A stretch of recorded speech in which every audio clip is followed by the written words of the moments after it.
पहुंची है। इस खबर के साथ साथ मजीद खबरें हैं जिन पे बात करेंगे और अब बात करेंगे हम मेरा मट्टी मेरा देश प्रोग्राम जो कि पूरे मुल्क के अंदर चल रहा है और 9 अगस्त से लेकर 15 अगस्त तक जहां पंचायत लेवल से ब्लॉक लेवल से तहसील लेवल और तहसील लेवल से जिला सतह पर तकारीब का इनेकाद किया जाएगा। वहीं पर सबसे बड़ी तकरीब 29 और 30 अगस्त को दिल्ली के अंदर होगी, लेकिन 15 अगस्त और इस प्रोग्राम के हवाले से जम्मू कश्मीर इंतजामिया ने सख्त हिदायत जो है वो जारी किए हैं। महकमे इस वक्त काफी सरगर्म भी नजर आ रहे हैं, लेकिन दो तीन बड़ी चीजें हैं जहां पर अफसरान को इस वक्त जिम्मेदारियां दी गई हैं। एक तो ये कि यौम आज़ादी के सिलसिले में जो तकरीबात हो रही हैं, मेरी माटी मेरा देश नाम से तमाम जम्मू कश्मीर के अफसरान को कहा गया है कि वो इस कैंपेन का हिस्सा बने, इस मुहिम में वो बढ़ चढ़ कर हिस्सा लें। एक दूसरा, महकमा तालीम के जो अफसरान हैं उनको कहा गया है कि वो फ्लैग कोड का एहतराम करें और अपने घरों पर तिरंगा लहराने की हिदायत उन्हें दी गई है, यानी कौमी परचम या नेशनल फ्लैग वो अपने घरों पर लहराएंगे। एक तो ये कि मेरी माटी और मेरा देश नाम से जो प्रोग्राम चल रहा है, जहां पर इस वक्त मुख्तलिफ हिस्सों के अंदर तकारीब हो रही हैं, इसी मौजू से प्रोग्राम आगे बढ़ रहे हैं, सेमिनार्स हो रहे हैं, वॉक्स हो रहे हैं दोनों प्रोविंसेस के अंदर। लेकिन आने वाले 5-6 दिनों के अंदर 15 अगस्त तक मजीद सरगर्मी आप देखेंगे। एक बात। दूसरा, ये directorate of school education Jammu की तरफ से एक हुक्मनामा जारी हुआ है, जिसमें सरकारी अफसरान और महकमे की जो मुलाजमीन है उनको सख्ती से फ्लैग कोड पर अमल दरामद करने और इसका एहतराम करने के लिए घरों में तिरंगा लहराने के लिए भी कहा गया है। एक बात। दूसरा, ये 2023 में यह ऐसा दूसरा मौका होगा जब यौम आज़ादी पर मुलाजमीन को छुट्टी नहीं होगी, यह भी क्लियर कर दिया गया। ये पिछले दिनों हमने आपको बताया था। और तमाम सरकारी इमारतों और दफातर या जो स्कूल है वहां पर भी उनको रोशनियों से सजाया जाएगा और मिट्टी के चिराग, जब चिराग जलाए जाएंगे तो मिट्टी का इस्तेमाल ज्यादा हो। यही वजह है कि मेरी माटी मेरे देश नाम से ये प्रोग्राम का आगाज पहले किया गया और मुलाजमीन इस प्रोग्राम को कामयाब बनाए, ये एक मकसद है। जम्मू हम चलते हैं, जहां पर इस समय ये ताज़ा हुक्मनामा जारी भी हुआ है डायरेक्टर ऑफ एजुकेशन के दफ्तर से, और दूसरा कौन कौन से ऑफिशियल्स हैं, क्या जिम्मेदारियां रहेंगी, ये भी फिक्स कर दिया गया है।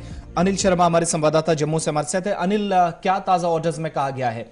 एक तो मुलाजमों के लिए, और दूसरी बात ये कि 5-6 दिन अभी बाकी है, ना तो छुट्टी होगी मुलाजमों को, और दूसरा फ्लैग कोड पर बहुत सख्ती से अमल होना चाहिए। इस बात को भी यकीनी बनाने पर, इस पर भी काम हो, जोर दिया गया है नए ऑर्डर्स में। देखिए आसिफ जी, होता है कि जम्मू कश्मीर की इंतजामिया जो है वो अब पूरी तरह से सतर्क नजर आ रही है। इसमें तमाम कर्मचारियों की बात करते हैं, चाहे वो स्कूल विभाग से हैं या फिर अन्य विभागों से हैं। बीते साल भी हमने देखा था कि किस तरह से दिशा निर्देश के अनुसार जो है तमाम स्कूल के जो एम्प्लॉयज थे उन्हें भी जो है जिस तरह से हमने देखा था कि स्टेडियम के अंदर जो है वहां पर फिर से इस दिशा निर्देश के अनुसार अगर हम दिक्कत करते हैं, चाहे वो स्कूल है चाहे वो अपने घर है, हमने देखा था कि जम्मू के अंदर हो या फिर कश्मीर के अंदर हो तो किस तरह से बढ़ चढ़कर जो है लोगों ने हिस्सा लिया था। और इसी बार एक बार फिर से जो है इसका जो है एक बार मंजर जो है फिर से जम्मू कश्मीर के अंदर देखने को मिलेगा, क्योंकि 9 अगस्त से जो है इसकी शुरुआत होने जा रही है। मगर उससे पहले आपको बता दें कि जम्मू कश्मीर की इंतजामिया की बात करते हैं तो उसने तैयारियां जो है वो कर ली है। जम्मू के मौलाना आजाद स्टेडियम की बात करते हैं तो वहां पर भी तैयारियां जो है शुरू हो चुकी हैं। मुकम्मल तौर पर हम बात करते हैं सुरक्षा को लेकर, और जिस तरह से स्कूल इंतजामिया के एक ऑर्डर के अनुसार अगर हम जिक्र करते हैं, जो स्कूल टीचर्स हैं, जो स्कूल में बच्चे हैं, राष्ट्रगान गाएंगे और ध्वज फहराएंगे। हालांकि हर बार ऐसा होता है, मगर इस बार जो है बेहद खास रहने वाला है। पिछले साल के अंतराल अगर हम बात करते हैं तो इस साल जो है बेहद खास जो है वो माना जा रहा है। चाहे वो स्कूल के टीचर्स हैं, बच्चे हैं, तो बढ़ चढ़कर जो है उन्हें वो इस पार्टिसिपेशन होगी। और ये भी बताइएगा कि क्या जम्मू में सबसे बड़ा जो सेंट्रल प्रोग्राम है वो क्या MS स्टेडियम में ही इस बार होना है या परेड स्टेडियम के अंदर तैयारियां की गई, और सिक्योरिटी सिनारियो भी साथ साथ रिव्यू हो रहा है?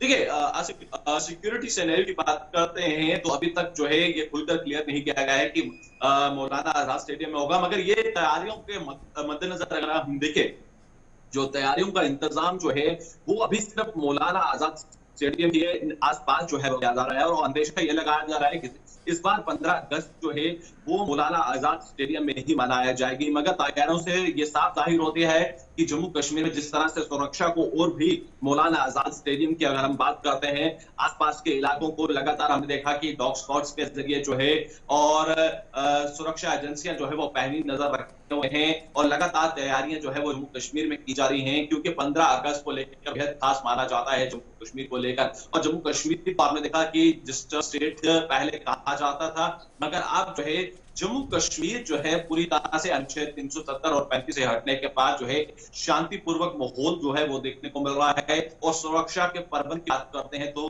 कड़े देखने को मिल रहे हैं। और जिस तरह से मेरी माटी मेरा देश की बात करते हैं, तो इस कार्यक्रम के तहत जो है पूरे भारत हो या फिर जम्मू कश्मीर हो, तो इसका शुभ आरंभ है जो है वो उसकी शुरुआत हो चुकी है। बहुत बहुत शुक्रिया अनिल, जम्मू से हमारे साथ रहने के लिए, डिटेल्स देने के लिए। जम्मू के अंदर भी जो मरकजी तकरीब है वो शुरुआती दौर में, अभी जो अनिल बता रहे थे कि तैयारियां जम्मू के एमए स्टेडियम में चल रही हैं, लेकिन मुमकिन है कि यहां पर अगर नहीं होता तो दूसरा ऑप्शन या फर्स्ट ऑप्शन हमेशा से परेड स्टेडियम रहा है, वहां पर हो। और श्रीनगर के अंदर भी जहां पर सबसे बड़ी तकरीब श्रीनगर में होगी। सिक्योरिटी सिचुएशन क्या है थोड़ी देर में उस पर भी आएंगे, लेकिन फिलहाल अफसर जो मुलाजमीन हैं या इंचार्ज सेक्रेटरीज हैं उनको भी कुछ जिम्मेदारियां दी गई हैं। इस ताल्लुक से आज के दिन तैयारियां शुरू हुई हैं। तो कल 9 अगस्त से भी मेरी माटी मेरा देश नाम से इस उन्वान से प्रोग्राम शुरू होंगे। 6 दिनों तक चलने वाले इस प्रोग्राम में तमाम अफसरों की शिरकत को यकीनी बनाया जाए। इसके लिए हेड ऑफ डिपार्टमेंट्स जो हैं, जिम्मेदारान हैं या सरबराहान हैं मुख्तलिफ महकमों के इदारों को, उनको जिम्मेदारियां दे दी गई हैं एलजी इंतजामिया की तरफ।